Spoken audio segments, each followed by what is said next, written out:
हरिहन्ताय नमो सिद्धानं नमो आयुरीयानं नमो वज्रायानं नमो लोये सर्वसाहुनं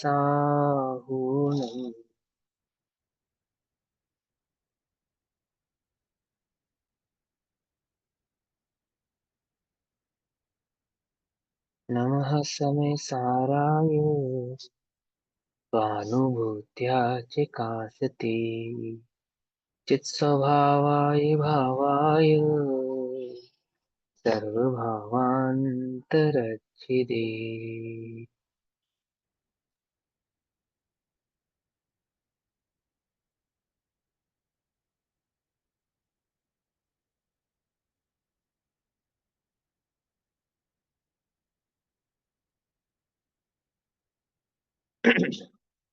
हमारी दोपहर कालीन कक्षा का विषय चल रहा है श्री समय सारची ग्रंथ। श्री समय सारची का स्वाध्याय हम सभी आचार्य अमृतचंद्र देव द्वारा रचित आत्मख्याति टीका के माध्यम से कर रहे हैं।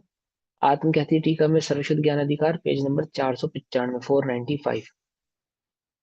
कलश हमने पढ़ा था 208। भाव चल रहा था कि जो जीव नय से ऋजुमति नय से आत्मा को तात्कालिक पर्याय मात्र जितना मानते हैं वे जिनेन्द्र के मत वाले नहीं अर्थात मिथ्या दृष्टि हैं। उनको वस्तु के समग्र भाव को समझना चाहिए। अब कलश चल रहा है 209। कलश नंबर 209 में आचार्य देव कहते हैं, प्रेरणा करते हैं कि आत्म अनुभूति करो, आत्मा की दृष्टि करो, उस आत्मा के अनुभव द्वारा ही उस आत्मा का सम्यक निर्णय किया जा सकता है, अन्य कोई उपाय नहीं है। अथवा आत्मा के भेद अभेद भाव में ना पड़ते हुए मात्र आत्म अनुभूति का ही संकल्प हमें करना चाहिए। कलश नंबर 209। तत्र वेदयुतश्च युक्तिवशतौ भेदोस्त्वभेदोऽपि वा कर्ता वेदिता च मा भवतु वा वस्तुवेव संचिन्त्यता तोता सूत्र इवात्मनि निपुणैः भेत्तुं न शक्य कुविचित् चिन्तामणिमालिकेयमभितो एकाचकास्त्वेव नः कर्तुं च वेदयतु युक्तिवशतः भेदः अस्तु व अभेदः अपि। भेद है चाहे अभेद है, वस्तु कैसी है, कर्ता का और भोक्ता का युक्ति के वश से भेद हो या अभेद हो, मतलब कर्ता और भोक्ता में भेद हो अथवा कर्ता और भोक्ता में अभेद हो। पर्याय की अपेक्षा से भेद है, द्रव्य की अपेक्षा से अभेद है। भेदाभेद है ना वस्तु, द्रव्य पर्यात्मक गुणात्मक, ऐसा वस्तु का समग्र भाव है। तो एक अपेक्षा से देखने पर कर्ता भोक्ता में भेद भी है, एक अपेक्षा से देखने पर कर्ता भोक्ता में अभेद भी है। ठीक, तो क्या कहते हैं आचार्य देव, कर्ता का और भोक्ता का युक्ति के वश यानी अपेक्षा से देखने पर, युक्ति के वश यानी कि अपेक्षा से देखने पर भेद हो अथवा अभेद हो, अथवा कर्ता और भोक्ता दोनों ही ना हो। एक युक्ति ऐसी भी है कि आत्मा न कर्ता है ना भोक्ता है, मात्र ज्ञाता है। ठीक, अथवा कर्ता और भोक्ता दोनों ही ना हो। वस्तु एव संचित्यताम, वस्तु का ही अनुभव करो, मात्र उस द्रव्य का ही अनुभव करो, एक मात्र उस द्रव्य का ही निर्णय करो। उसमें लगी हुई अपेक्षाओं का निर्णय नहीं करना, अपेक्षाओं से तो मात्र वस्तु स्वरूप को समझना है। ठीक, अथवा कर्ता और भोक्ता दोनों ना हो, वस्तु का ही अनुभव करो। निपुण ही सूत्र इव ये आत्मनि प्रोता चित चिंता मणिमालिका क्वचित भेत्तुम न शक्य। जैसे चतुर्पुरुष के द्वारा डोरे में पिरोई गई माला भेदी नहीं जा सकती, इसी प्रकार आत्मा में पिरोई गई चैतन्य रूप चिंतामणि की माला अर्थात दृष्टि, चैतन्य चिंतामणि की माला अर्थात आत्मा की ओर उन्मुख की गई दृष्टि भी कभी किसी से भेदी नहीं जा सकती। अर्थात आत्मा का अनुभव करने पर, उस आत्म द्रव्य का निश्चय होने पर वह आत्मा भी किसी के द्वारा भेदा जा सकता नहीं है। ऐसी आत्मरूप माला एक ही हमें समस्ततया प्रकाशमान हो, अर्थात यह अखंड आत्मा का ही अनुभव हमें एकमात्र प्रकट हो, ऐसी आचार्य देव भावना भाते हैं। तो क्या कहते हैं, ऐसी यह आत्मरूप माला एक ही न अभितः अपि चकास्तु एव, हमें समस्ततया प्रकाशमान हो, इस स्वभावाय भावाय सर्वभावांतरच्छिद है ना, नमा समय साराया। तो चकासते, चकासते अर्थात अनुभव में आने वाला, चकासतु एव हमें समस्तया प्रकाश मानो, अर्थात नित्यत्व अनित्यत्व आदि के विकल्प छूटकर हमें आत्मा का निर्विकल्प अनुभव हो। आत्मा कैसा है, नित्य है या अनित्य है? ये नित्य नित्य दोनों है। नित्य अनित्य होते हुए भी नित्य अनित्य का विकल्प तोड़कर एक उस आत्मा का ही अनुभव हमें प्राप्त हो, प्रकट हो, ऐसी आचार्य देव भावना भाते हैं। आत्मा वस्तु होने से द्रव्य पर्यायात्मक है, इसलिए उसमें चैतन्य के परिणाम रूप पर्यायों के भेदों की अपेक्षा तो कर्ता भोक्ता का भेद है, अर्थात पर्याय की अपेक्षा से कर्ता भोक्ता का भेद है, और चिन्मात्र द्रव्य की अपेक्षा से भेद नहीं है। इस प्रकार भेद अभेद हो अथवा चिन्मात्र अनुभव में भेद अभेद क्यों कहना चाहिए? अर्थात आत्मा को कर्ता भोक्ता ही ना कहना चाहिए, वस्तु मात्र का अनुभव करना चाहिए। आत्मा को कर्ता भोक्ता नहीं कहना चाहिए और मात्र वस्तु स्वरूप का मात्र अनुभव करना चाहिए, इसका तात्पर्य क्या है? देखो सुन, जब वस्तु स्वरूप मात्र का अनुभव करना है तो आपने उसको कर्ता भोक्ता कहा ही क्यों? आपने हमें बतलाया ही क्यों? आप कहते थे वो कर्ता भोक्ता नहीं है ना? तो कर्ता भोक्ता नहीं है, सर्वथा नहीं है, ऐसा नहीं है। वस्तु स्वरूप को समझने के लिए, उस आत्म द्रव्य को समझने के लिए उसमें समाहित अनंत गुणात्मक और उनकी अपेक्षाओं को भी भली प्रकार से समझना पड़ता है। समझने के पश्चात, उसका निर्णय करने के पश्चात क्या अनुभव करना? फिर उसके स्वभाव की, उस द्रव्य के स्वभाव से उस द्रव्य का अनुभव करना, उसके स्वभाव की दृष्टि करना। मात्र स्वभाव की दृष्टि करने से क्या होता है? एकांत होता है। क्या एकांत होता है? कि आत्मा को सर्वथा अकर्ता मानने से अथवा आत्मा को सर्वथा क्षणिक मानने से बोधमत अथवा सांख्य मत की पुष्टि होती है। तो इस प्रकार की कुबुद्धि ना होवे, इसलिए वस्तु के भेद और अभेद दोनों स्वरूप का वर्णन करते हैं, दोनों प्रकार से उसको समझाते हैं, और वस्तु का निर्णय करने के बाद मात्र उस एक अनुभव गम्य आत्मद्रव्य का अनुभव करने की ही प्रेरणा करते हैं। तो क्या कहते हैं, अथवा चिन्मात्र अनुभव में भेद अभेद क्यों नहीं कहना चाहिए? क्योंकि आत्मा कर्ता भोक्ता ही ना कहना चाहिए। आत्मा को कर्ता भोक्ता कहना ही क्यों? उसको द्रव्य की अपेक्षा से देखो ना, वस्तु मात्र का अनुभव करना चाहिए। जैसे मणियों की माला में मणियों की और डोरों की विवक्षा से भेद अभेद है। डोरा अलग है और मोती अलग है, परंतु माला मात्र के ग्रहण करने पर भेदाभेद भेद विकल्प नहीं है कि मैंने डोरा ग्रहण किया है या मोती ग्रहण किए, कि हमने तो मात्र माला को ग्रहण किया है। इसी प्रकार आत्मा में पर्याय की और द्रव्य की विवक्षा से भेद अभेद है, परंतु आत्म वस्तु मात्र का अनुभव करने पर विकल्प नहीं है। आचार्य देव कहते हैं कि ऐसा निर्विकल्प आत्मा अनुभव हमें प्रकाशमान हो, अर्थात ऐसा अनुभव हमें प्रकट हो गई। अब आगे की गाथाओं का सूचक काव्य कहते हैं। प्रदर्शन नंबर 210। व्यवहारिक दृश्यैव केवलम् कृतकर्म च विभिन्निष्यते, निश्चयेन यदि वस्तु चिन्तयते कृतकर्म च सदैकमिष्यते। केवलम व्यवहारिक दृश्या एव कृत च कर्म विभिन्न इष्यते, अर्थात केवल व्यवहारिक दृष्टि से ही कर्ता और कर्म भिन्न माने जाते हैं। कर्ता और कर्म में क्या नहीं होता? भिन्नता नहीं होती, अभेद होते हैं। मिट्टी और घड़ा आपस में क्या संबंध है? कर्ता कर्म संबंध है, व्याप्य व्यापक संबंध है।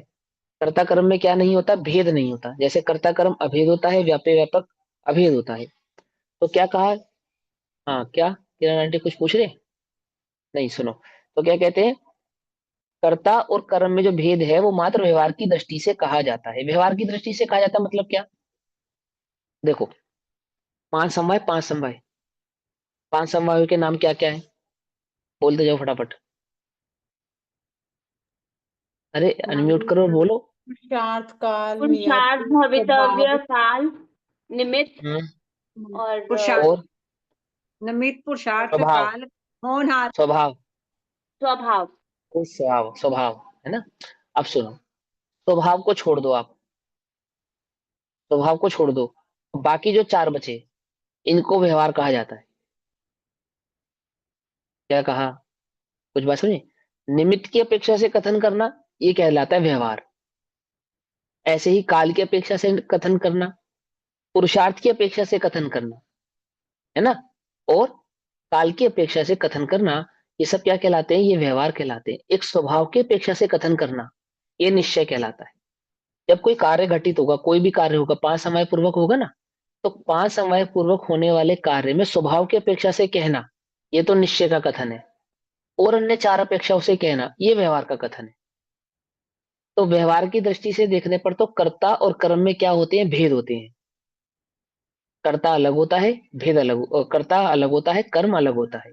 निमित्त की अपेक्षा से घड़े का कर्ता कौन है? कुम्हार। समझे बात? अथवा काल आदि की अपेक्षा से कौन है? तो वो उस समय आदि आदि, है ना।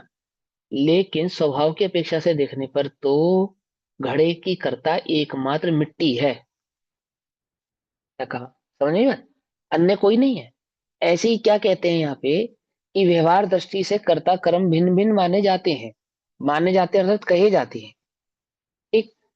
यदि निश्चय से वस्तु का विचार किया जाए, स्वभाव की दृष्टि से वस्तु को समझा जाए, समग्र भाव से वस्तु को देखा जाए, तो कर्ता और कर्म सदा एक माना जाता है। कर्ता कर्म में क्या नहीं होता?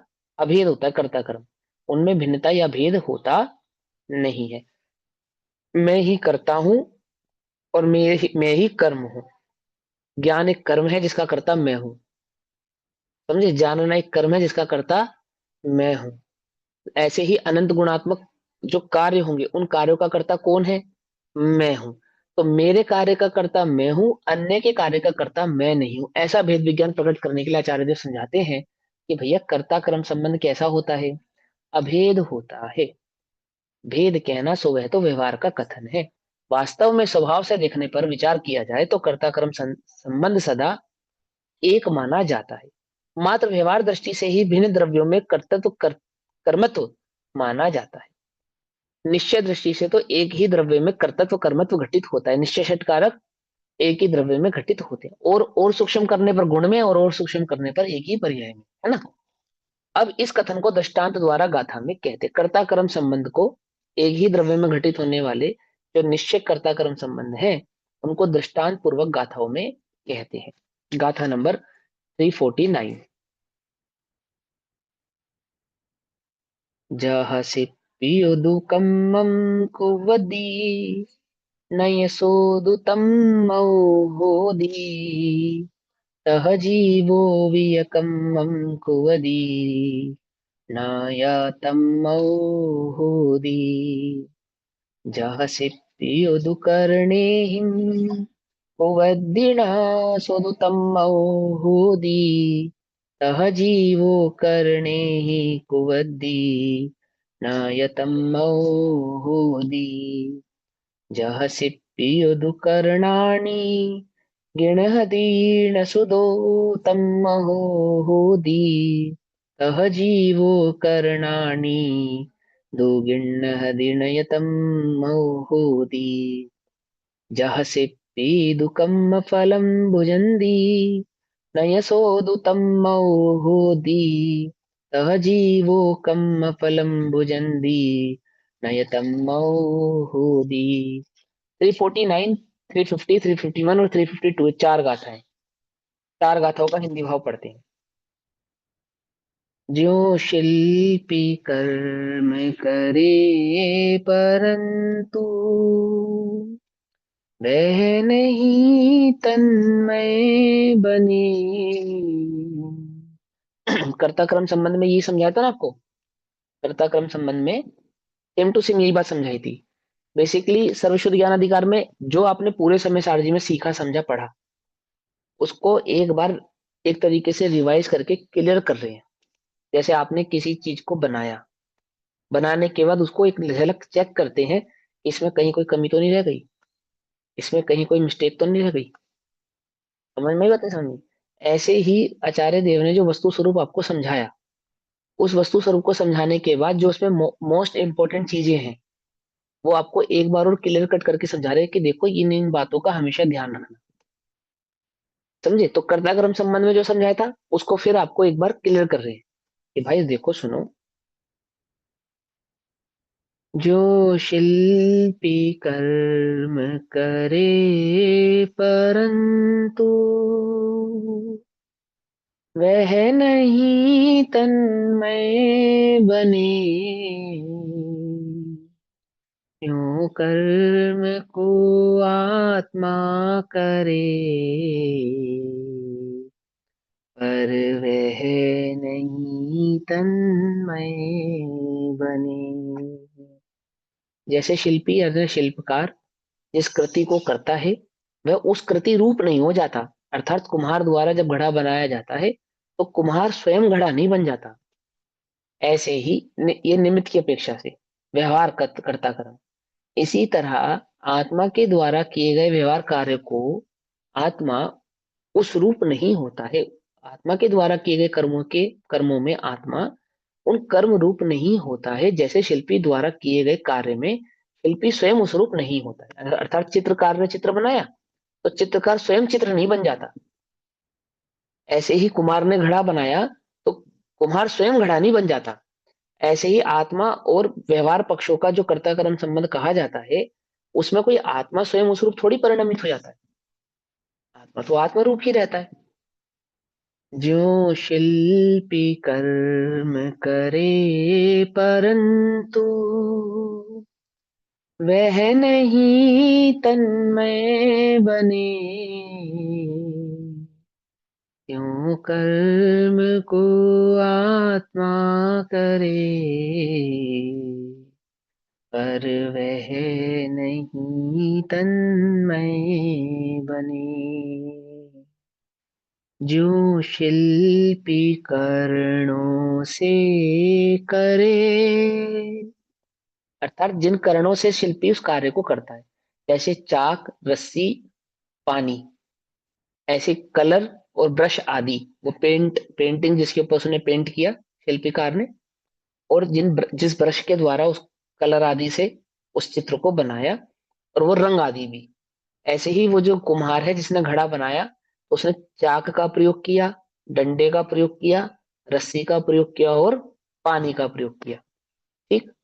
जो शिल्पी कर्णों से करे पर वह नहीं तन्मय बने, क्यों जीव कर्णों से करे। कर्ण क्या है जीव के? ये नो कर्मादि, समझ में बात? नो कर्मादि कर्ण। क्यों जीव कर्णों से करे पर वह नहीं तन्मय बने।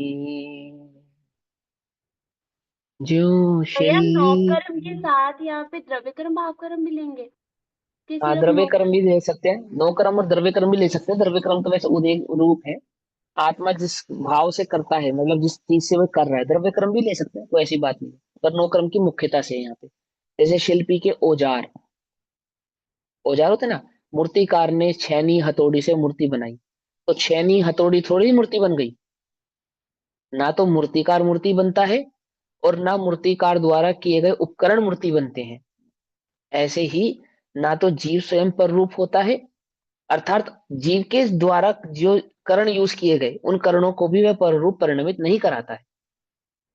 जो शिल्पी करण ग्रहे परंतु वह नहीं तन्मय बने, त्यो जीव कर्णों को ग्रहे। अब आगे द्रव्य कर्म की बात। ठीक है ना? अब किसका आश्रय करता है जीव? इन कर्णों का आश्रय करता है, द्रव्य कर्म का आश्रय करता है। द्रव्य कर्म के आश्रय यानी उदय के बिना तो कोई कार्य होगा नहीं। व्यवहार का कार्य तो कर्म के उदय अनुसार ही होगा ना। त्यों जीव कर्णों को ग्रहे पर वह नहीं तन्मय बने। अब कर्म का फल। शिल्पी कर्म फल भोगता, पर वह नहीं तन्मय बने। कर्म के फल को भोगता हुआ कर्म के फल रूप नहीं हो जाता, है ना। कर्म का फल आता है और चला जाता है, आता है और चला जाता है। ये हो गया कर्म फल, कर्म का उदय। त्यों जीव कर्म फल भोगता, मनुष्य गति, देव गति, नरक गति, त्रिलिंज गति, कर्म फल भोगा, परंतु मनुष्य गति रूप नहीं हुआ। पाप का उदय, पुण्य का उदय, जीव ने पाप और पुण्य को भोगा, परंतु स्वयं पाप पुण्य रूप नहीं हुआ। साता साता आदि को भोगने पर जीव स्वयं साता साधे असाता रूप होता नहीं है। आयुष आदि कर्म को भोगने पर भी जीव स्वयं आयुष्मय वाला होता नहीं है। देखो सर में मैंने जिसका भी वह भोग करता है, भोगने पर भी 8 कर्म 148 प्रकृतियों का भोग करने पर कर्म फल वही कहलाएगा ना। जो कर्म का परिणमन है जीव के निमित्त में, वो कर्म फल कहलाएगा। तो क्या कहा कि 8 कर्म 148 प्रकृतियां का फल भोगने पर जीव उन रूप परिणमित होता नहीं है। क्षयक्षम रूप परिणमित होने पर भी जीव क्षयक्षम में वाला नहीं होता है। ऐसे अन्य अन्य कर्मों में जानना और समझना चाहिए। शिल्पी कर्म फल भोगता, पर वह नहीं तन्मय बने। क्यों जीव कर्म फल भोगता, पर वह नहीं तन्मय बने। अब 353, 54 और 55। एवं व्यवहारस्य दूवत्तवं दर्शनं समासेन, शृणु निश्चयस्यैवयणम् परिणामकदं तुजं होदी। जहसि पियोदुचेट्ठम् कुवदी हवदी अतः ननौसे, सहजीवो वियकम्मम् कुवदी हवदिया अणनौसे। जह चेट्ठं कुवन्तो दोषिप्रियो नित्य दुःखियो होदी, तत्तोषिया अनननो तह चेट्ठन्तो दूही जीवो। इस भांति मत व्यवहार का संक्षेप से वक्तव्य है। व्यवहार के मत को हम शॉर्ट में समझाते हैं आपको, बस इतना ही समझ लो आप व्यवहार के मत को। सुन लो वचन परमार्थ का, परिणाम विषयक जो ही है। शिल्पी करे चेष्टा अवरु, उस ही से शिल्पी अनन्य है। क्या अर्थात शिल्पी अपने भाव कर्म से अनन्य है, ये कह रहे हैं। द्रव्य कर्म और नो कर्मों से तो अन्य है, परंतु अपने भाव कर्म से जो उसने इच्छा की है उससे वह शिल्पी अनन्य है, ऐसा कह रहे हैं यहाँ पे। तो क्या कहते हैं, शिल्पी करे चेष्टा अवरु, उसे ही से शिल्पी अनन्य है। क्यों जीव कर्म करे अवरु, उसे ही से जीव अनन्य है। चेष्टित हुआ शिल्पी निरंतर, दुखित जैसे हुए है। हर दुख से शिल्पी अनन्य त्यो, जीव चेष्टमान दुखी बने। अब इसका गाथार्थ पढ़ते हैं। समझ में? बहुत सिंपल है, क्या मुश्किल है इसमें? है कुछ मुश्किल? इजी है बिल्कुल, है ना। समय सारजी 8 वर्ष के बालक को दृष्टि में रख के लिखा गया है। जो सम्यक दर्शन का अधिकारी है वो समय सार को पढ़ने और समझने का अधिकारी है, सीधी बात। ठीक है ना। बहुत विशेष बात नहीं लिखी, बिल्कुल सिंपल बात कही आचार्य देव। इतनी सिंपल आपको बात समझा रहे हैं कि एक द्रव्य दूसरे द्रव्य का कर्ता नहीं होता, और जो द्रव्य होता है वो अपने ही भाव का कर्ता भोक्ता होता है। बस इतनी बात आपको समझ में आनी चाहिए। इसलिए अपने अपने अपने कार्य का कर्ता भोक्ता होता है, एक बात। फिर वो कार्य, जिस भी कार्य का वो कर्ता भोक्ता बन रहा है, यानी भाव कर्म का, ये भाव कर्म के कर्ता भोक्ता पने से यदि छूटना चाहता है तो स्वभाव को जानने पर जीव मिथ्यात्वादी भाव कर्मों आदि से के कर्तव्य भोक्तव्य भाव से पने से छूट जाता है। बस इतना सा सिंपल मोक्ष मार्ग आचार्य देव ने आपको समझाया है। ठीक, अब सुनो। जैसे शिल्पी, अब शिल्पी माने स्वर्णकार, सोनी आदि कलाकार, इन्होंने स्वर्णकार की अपेक्षा से लिया उसको। ठीक, उदाहरण में कुंडल आदि कर्म करता है, यानी कि एक सुनहार सोने से कुंडल बनाता है, परंतु वह तन्मय उस कुंडल में आदि नहीं होता। अर्थात सुनहर तो स्वयं कुंडल नहीं बन जाता, सोना तो कुंडल बनता है, ये बात तो ठीक है, परंतु सुनहार तो स्वयं कुंडल नहीं बन जाता, है ना। उसी प्रकार जीव भी पुण्य पाप आदि पुद्गल कर्म करता है, परंतु परंतु पुद्गल कर्म में नहीं होता। अर्थात पुद्गल आदि के द्वारा में परिवर्तता हुआ कार्य में परिवर्तता हुआ वह जीव स्वयं पुद्गल रूप परिणमित नहीं होता है। जैसे शिल्पी हथौड़ा आदि कर्ण साधनों के द्वारा कर्म को करता है, परंतु वह तन्मय हथौड़ा आदि कर्ण में नहीं होता। अर्थात शिल्पी स्वयं हथौड़ा या अन्य उपकरण तो बन नहीं जाता। उसी प्रकार जीव भी मन वचन काय रूप करणों के द्वारा कार्य करता है। नो कर्म आ गया ना, नो कर्म। मन वचन काय यानी कि नो कर्म द्वारा कार्य को करता है। हाँ जी, करता है, परंतु तन्मय अर्थात मन वचन काय रूप करण में नहीं होता। अर्थात आत्मा तो कोई मन वचन काय बन जाता नहीं है। जैसे शिल्पी करणों को ग्रहण करता है, परंतु वह तन में नहीं होता। अर्थात जिन करणों को उसने किया ना, उन करणों को उसने ग्रहण किया, मेरे हैं, ऐसा अपनाया।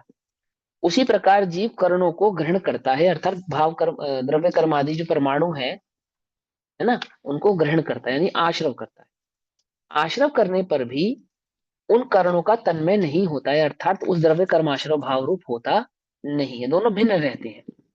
और जैसे शिल्पी कुंडलादि कर्म के फल को अर्थात खान पान आदि को भोगता है, अर्थात उसने जो कुंडल आदि बनाया, उस कुंडल आदि की तारीफ होती है तो किसकी तारीफ होती है? शिल्पी की तारीफ होती है कि बहुत सुंदर बनाया। अथवा उस कुंडल आदि के उपलक्ष्य में राजा जो इनाम आदि देता है, उसका फल किसको मिलता है? शिल्पी को मिलता है ना। उसी प्रकार परंतु वह कान पान आदि रूप तन्मय नहीं होता है, उस रूप हो जाता नहीं है। उसी प्रकार जीव भी पुण्य पाप आदि पुद्गल कर्म के फल को भोगता है, परंतु वह स्वयं पुद्गल परिणाम अर्थात सुख दुख आदि में होता नहीं है, उस रूप परिणमित हो जाता नहीं है।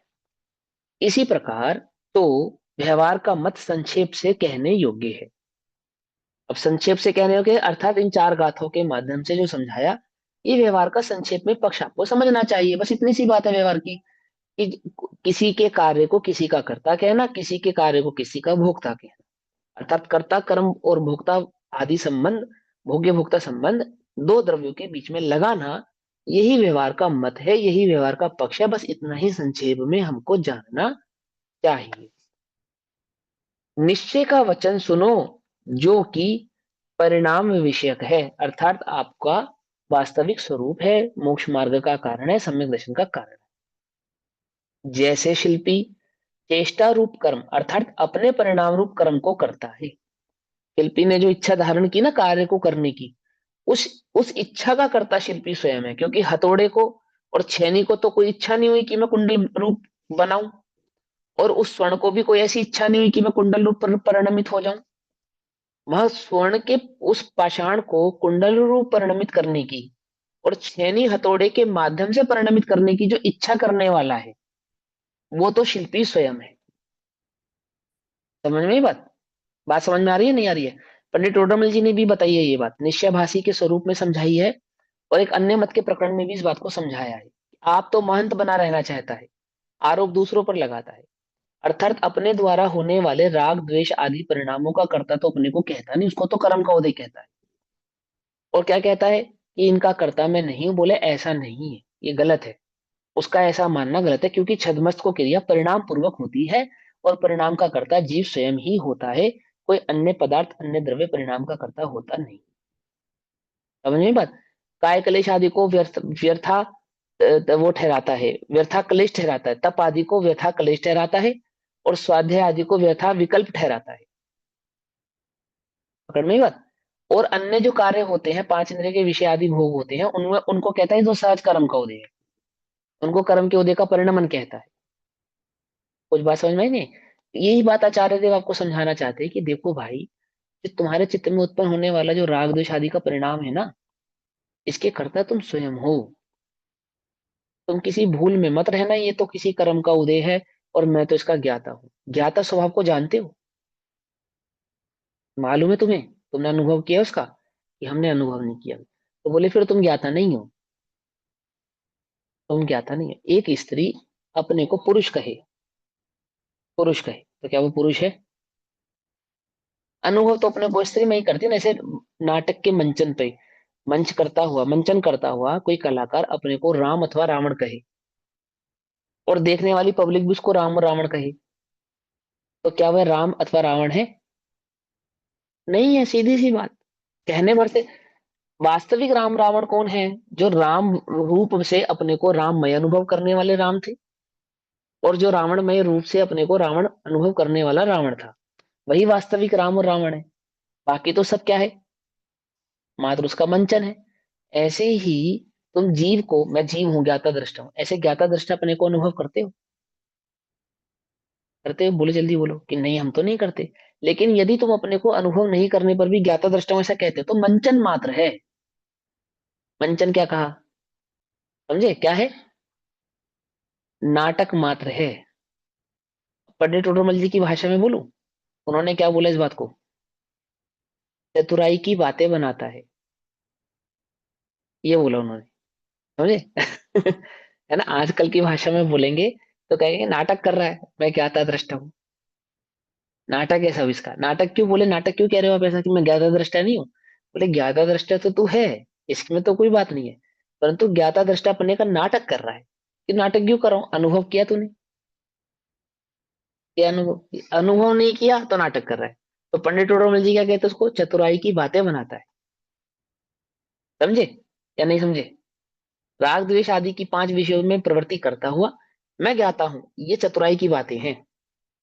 नाटक है सब तुम्हारा, कि मैं ज्ञाता हूं, मैं तो ज्ञाता हूं, मैं तो ज्ञाता हूं। ऐसा ज्ञाता नहीं है जिनागम में। ठीक है ना? और ना इसको सहजता कहते हैं, ना इसको सहजता कहते हैं। पांच इंद्रिय के विषय सेवन करे और अपने को ज्ञाता कहे, इसको सहज परिणाम नहीं कहते, इसको मिथ्या परिणाम कहा है। ठीक है? और मर्यादा में जो परिणमन है, मर्यादा में परिणमन करना नहीं पड़ता, सहज होता है। एक बात, करना नहीं पड़ता, सहज होता है। किसका सहज होता है?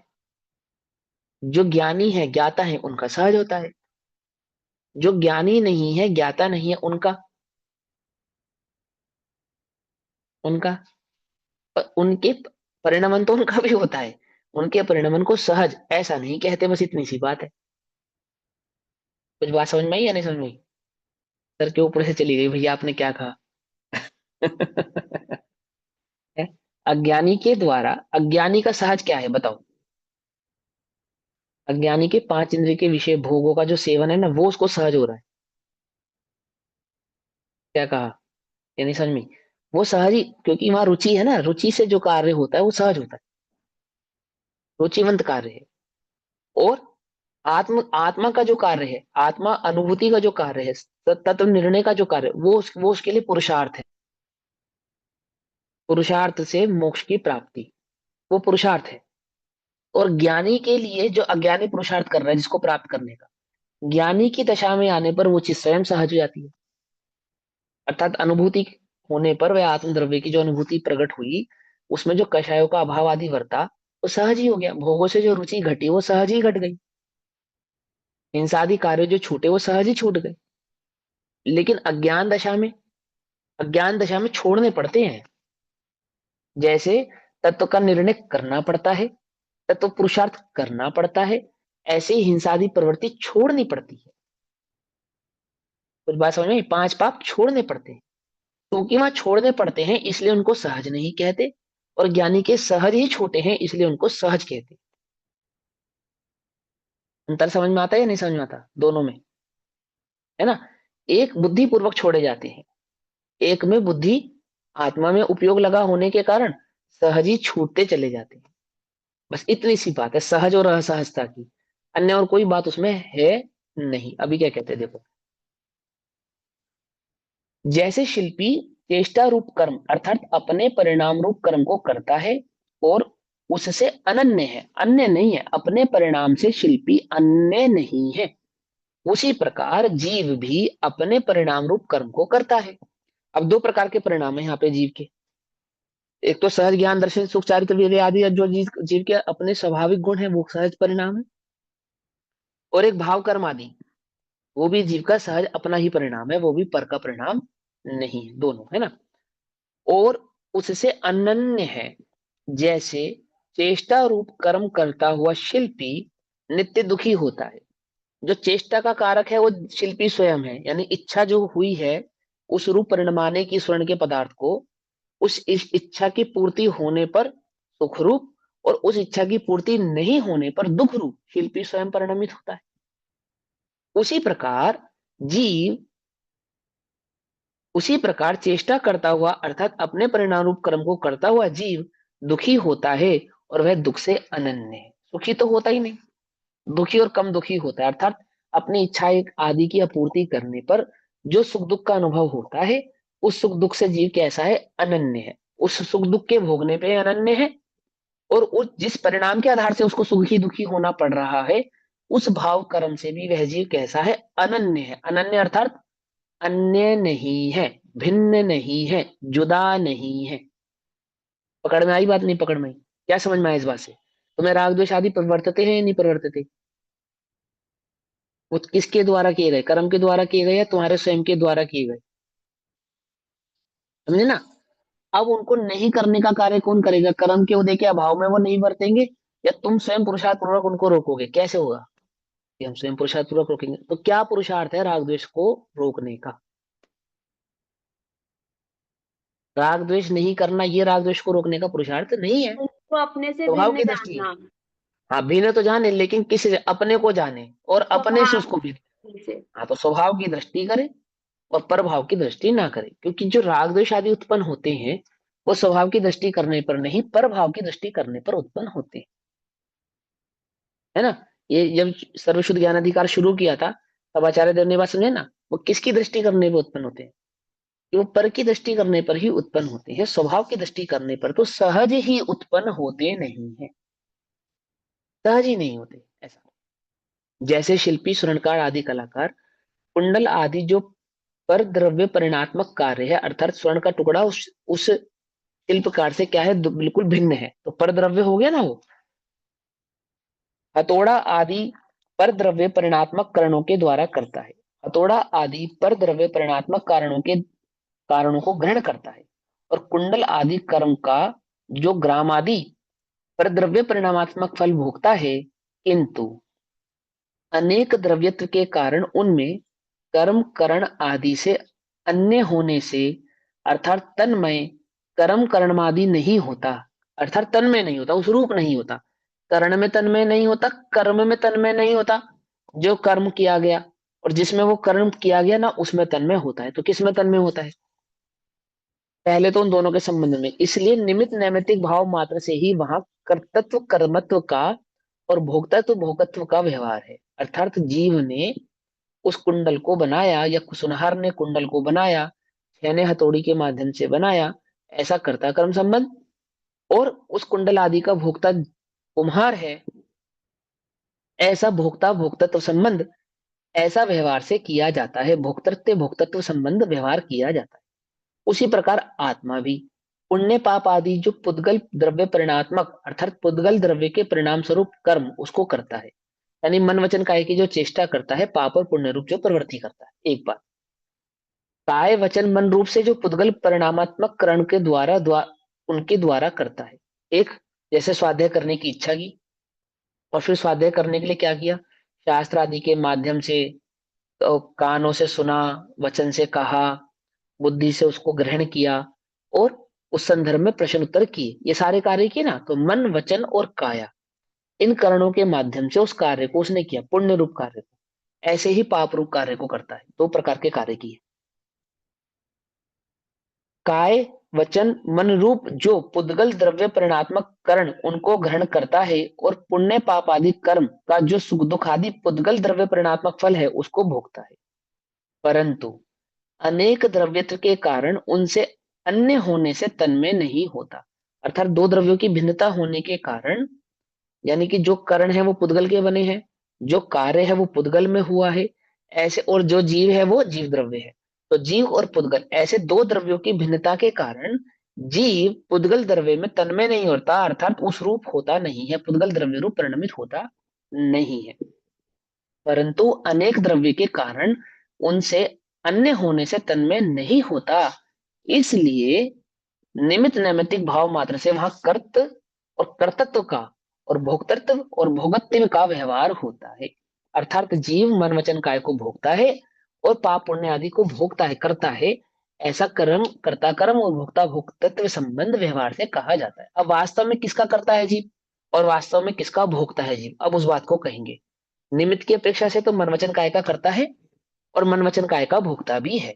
मन वचन काय के द्वारा किया गया जो कार्य है उसका कर्ता भी है, और उस कार्य का भोगता भी है। किस अपेक्षा से, निमित्त नैमित्तिक संबंध की अपेक्षा से। लेकिन जो स्वभाव ये की हम अपेक्षा, अज्ञान का कर्ता कहते हैं जीव को, वो एक अपेक्षा से व्यवहार से कहते हैं फिर। नहीं, अज्ञान का कर्ता नहीं। अज्ञान के द्वारा मनवचन जो का है। कार्य किए गए उसका, अज्ञान के द्वारा ये माना कि मैं मन हूं, मैं वचन हूं, मैं काया हूं।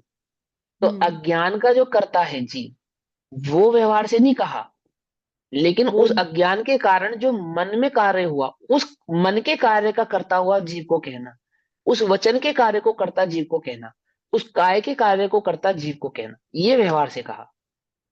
समझ में, मैं कह रहा हूं, बोल रहा हूं, तो मैं बोल रहा हूं या नहीं बोल रहा हूं, कौन बोल रहा है। तो बोलने की जो इच्छा है उसका वास्तविक कर्ता मैं हूं, लेकिन जो बोलना है उसका कर्ता मैं नहीं हूं। उसका कर्ता तो मुझे निमित्त नैमित्तिक संबंध की अपेक्षा से कहेंगे। मतलब इच्छा भाव का कर्ता कर्म मैं का जो करता है उसका मैं करता हूँ, करता लेकिन नो हूं, कर्म का जो करता है वो मैं करता नहीं हूँ। मैं करता नहीं हूं। द्रव्य कर्म का और नो कर्म का और उनके परिणामों का कर्ता भोक्ता मैं नहीं हूं।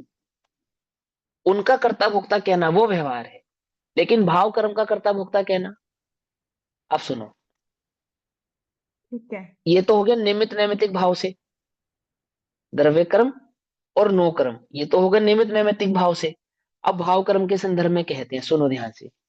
और जैसे वही शिल्पी करने का इच्छुक होता हुआ, करने का इच्छुक होता हुआ मैं इस कार्य को करूं, मैं अमुक कार्य को करूं, ऐसी इच्छा करता हुआ, चेष्टा रूप, अब चेष्टा करेगा, इच्छा करिए तो चेष्टा भी करेगा, अंतरंग में चेष्टा करेगा। बिना चेष्टा करे तो हथौड़ा और जो छेनी है वो लग तो जाएंगे नहीं, क्योंकि उसने इच्छा करी है। ऐसा तो नहीं, इच्छा करेगा तो इच्छा रूप परिणामित भी होगा। तो इच्छा करता हुआ और इच्छा रूप यानी चेष्टा रूप, अर्थात कुंडल आदि करने के अपने परिणाम रूप और हस्तादि के व्यापार रूप, ऐसे जो स्वयं परिणात्मक कर्म उसको करता है। स्वयं परिणात्मक कर्म अर्थात अपने उपयोग को वहां पर लेकर जाता है, अपने उपयोग को द्रव्य कर्म यानी कि हथौड़े और छेनी की ओर लेकर जाता है, अपने उपयोग को हाथ आदि में परिवर्तता है, परिवर्तता है, और अपने उपयोग द्वारा उस स्वर्ण आदि को जो आकार आदि देने की चेष्टा करता है।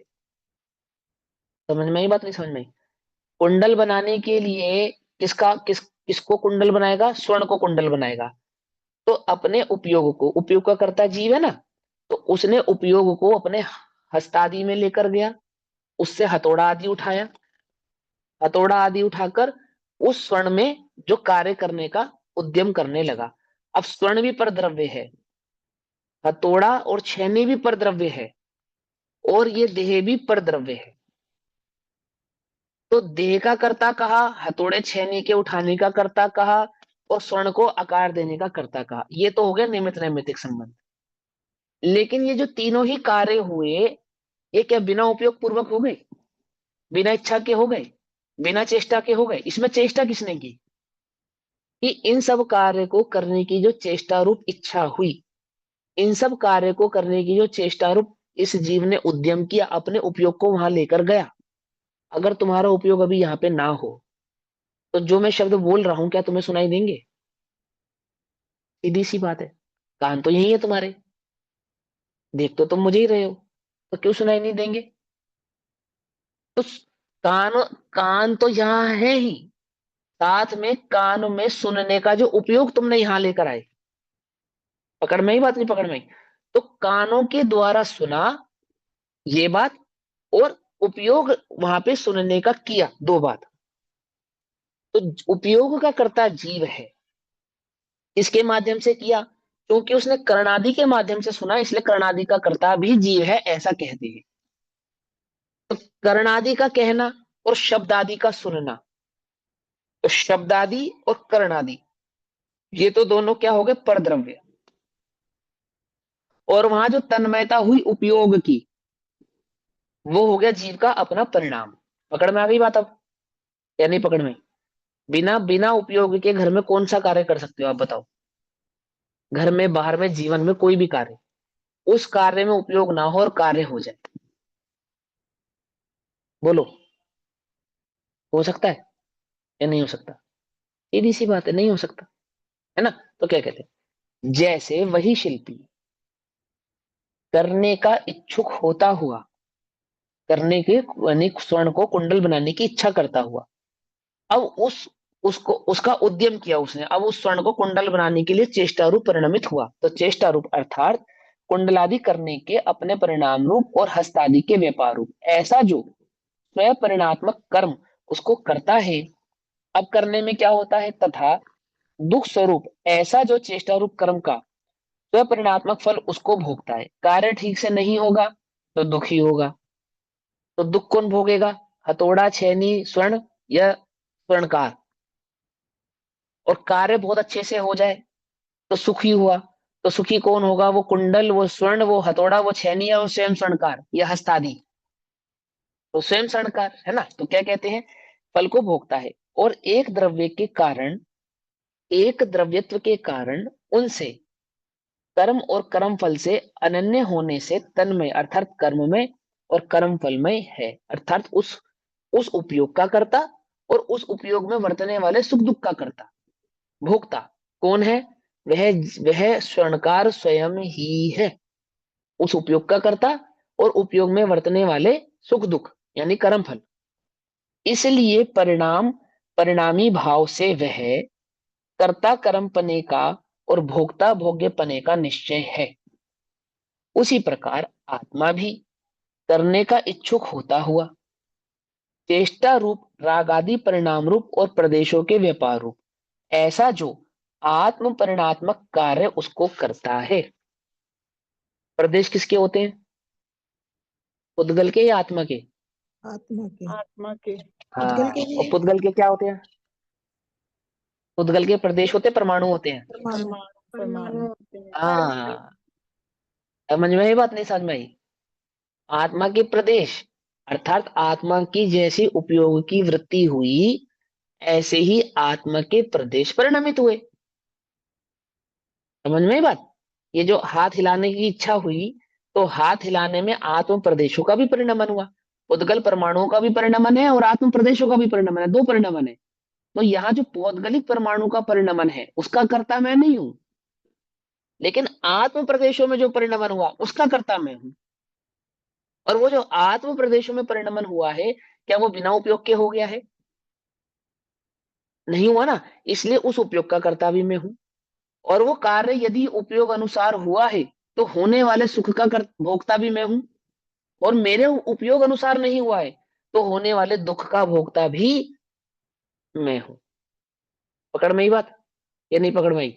अब देखो क्या कहते हैं, उसी प्रकार आत्मा भी करने का इच्छुक होता हुआ चेष्टा रूप क्या चेष्टा करी उसने? राग आदि परिणाम रूप और प्रदेशों के व्यापार रूप। एक तो राग द्वेष का परिणाम किया और राग द्वेष के परिणाम पूर्वक आत्म प्रदेशों का वैसा ही स्पंदन हुआ। ऐसे जो आत्म परिणात्मक कार्य उसको करता है तथा दुख रूप ऐसा जो चेष्टा रूप कार्य का आत्म परिणात्मक फल है उसको भोगता है। पकड़ में आ गई बात? अभी कोई मुश्किल तो नहीं लग रहा ना, इजी है ना। और एक द्रव्य के कारण उनसे अनन्य होने से तन्मय है। क्या कहा? एक एक द्रव्य के कारण अर्थात उपयोग और आत्मा, ये दो हैं या एक ही है? एक ही है। और वह आत्मा और आत्म प्रदेश ये दो हैं या एक ही है? ये भी एक ही है। और उपयोग में उत्पन्न होने वाला वो जो राग द्वेष का फल, जो आत्मा ने सुख का अनुभव किया दुख का अनुभव किया, वो और आत्मा दो हैं या एक ही है? वो भी एक ही है। तो क्या कहते हैं? एक द्रव्यत्व के कारण, एक द्रव्यत्व है ना उस आत्मा में, आत्मा, आत्मा के प्रदेश और आत्मा का उपयोग, ये तीन नहीं होने के कारण, ये तीनों एक ही होने के कारण उनसे अनन्य, अन्य नहीं अनन्य होने से तन्मय है, अर्थात उस रूप ही है। अर्थात वह आत्मा, उस आत्मा का उपयोग, उपयोग में होने वाले वो आत्म प्रदेशों का परिस्पंदन में कोई तीन नहीं, एक आत्मा ही है। ऐसा। इसलिए परिणाम और परिणामी भाव से वह कर्ता कर्म पने का और भोक्ता भोक्ते पने का निश्चय है। अर्थात आत्मा अपने उपयोग और आत्म प्रदेशों में होने वाले परिस्पंदन का कर्ता है और उस परिस्पंदन और उपयोग से होने वाले सुख दुख का भोक्ता वह आत्मा स्वयं ही है। ऐसा। पकड़ में आ गई बात? मैं अज्ञानी हूं, ठीक है, किसके कारण? कि कर्म उदय के कारण। बोले ये मानना मिथ्या है। कर्म ही ज्ञानी करे और कर्म ही करे अज्ञानी, सांख्य मतियों का मत है ये तो फिर ज्ञानी और अज्ञानी कैसे है जी? कि मैं अपनी स्वयं की भूल से ही अज्ञानी हूं और अपनी स्वयं की भूल को सुधार कर ही ज्ञानी हो सकता हूं। ऐसा। ठीक। तो क्या कहते हैं अब श्लोकार्थ? अब इसी अर्थ का कलश रूप काव्य कहते हैं। कलश नंबर 211। अब ऐसे समय हो गया तो कलश नंबर 211 हम कल पढ़ेंगे। 211, 212 और 213 तीनों कलश हम कल करेंगे। अभी जितना हमने किया पढ़ा उतना आपको ध्यान से समझ में आना चाहिए। कक्षा को फिर से रिपीट करके सुनना और मूल ग्रंथ से भी पढ़ना, मेरे भरोसे नहीं रहना। ठीक। आचार्यों के भरोसे रहना, आचार्यों के क्या स्वभाव के भरोसे रहना, लेकिन स्वभाव की सही पकड़ कौन कराएंगे? आचार्य कराएंगे।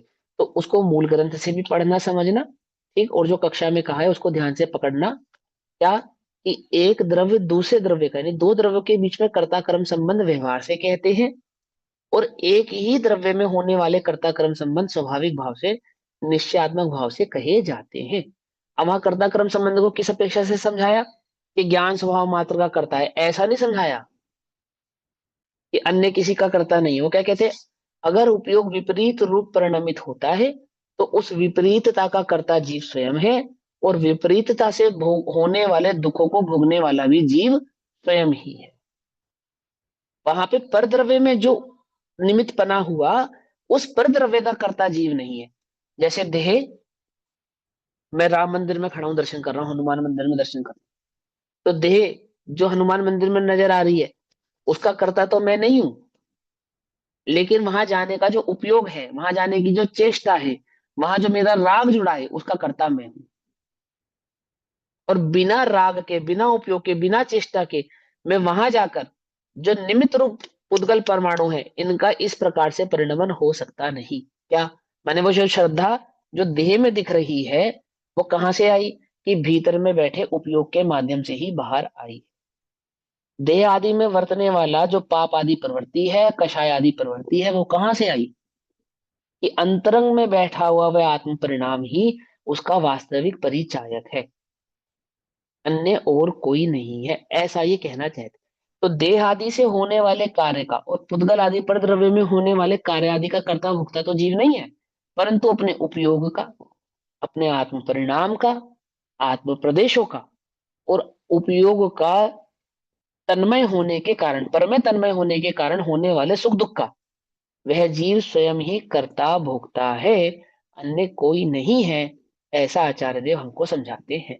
अब कलश नंबर 211 212 हम कल पढ़ेंगे। तब तक के लिए सभी को जय जिनेन्द्र। ओम नमः सिद्धेभ्यः। निज निधि निज में बताई, जहाँ अनंत पुकार है, उसके लिए जिनवाणी माँ को वंदना शत बार है। नमो हरिहंताय।